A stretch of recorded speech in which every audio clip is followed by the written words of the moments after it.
Good morning. This is Pastor Mark McDonald with the First United Methodist Church of Batesville, Arkansas. As we begin this day, I want to follow up a little bit on the sermon from Sunday. The devotional that I prepared for Tuesday fell apart, did not launch, and now I think this is a little more timely to share it today.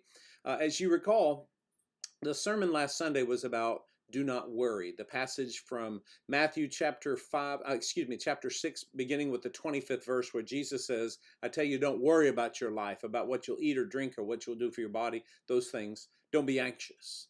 And I shared in the sermon a clip from Stephen Covey when he was showing the whole illustration of the big rocks. I have this that sits in my office that has, as part of it, you can see inside of here, a tennis ball that is like the big rock.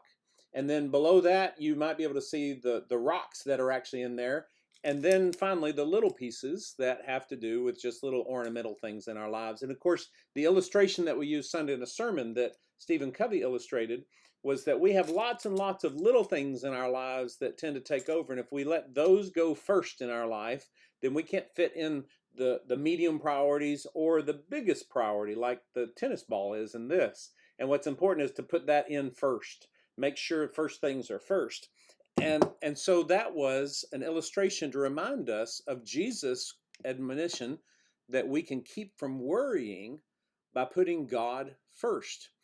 You've heard me in sermons past talk about, I don't think there is some kind of biblical initiative that says, here are your top 3 priorities. And when you hear people say, I put God first, my family second, and church is third, I don't think that's biblical.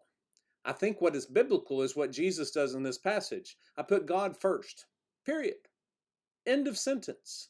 There's not a second or a third. Now, of course, you could argue that Jesus would say, love God and then love your neighbor. So don't get too picky about this. But I think when it comes to setting priorities in our lives, first things first, like Jesus had talked about in Matthew 6, reminds us that it is so critically important just to focus on putting God first. And then those other things will fall into place in the proper perspective.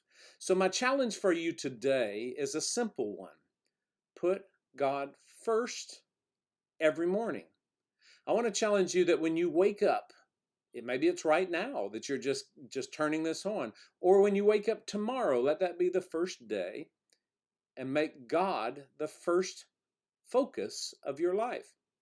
I'm not going to tell you that you have to do the daily devotional upper room or you need to read a chapter of the Bible or something like that. Just put God first in whatever way feels most honorable to you. And then the second part of the challenge, there's only one priority, but I got 2 parts to this challenge, is end your day the same way. Bracket your day with God being your first and your last thought. Try that for a while and see what that does to you as you watch your day unfold and as you go to sleep, and let go of that day so you can rest and be prepared for the next one. Put God first and last, and let all the other things fall into place. I hope that'll be a challenge for you today, as it will be for me. And I hope that you have a blessed day. And of course, hashtag be a blessing.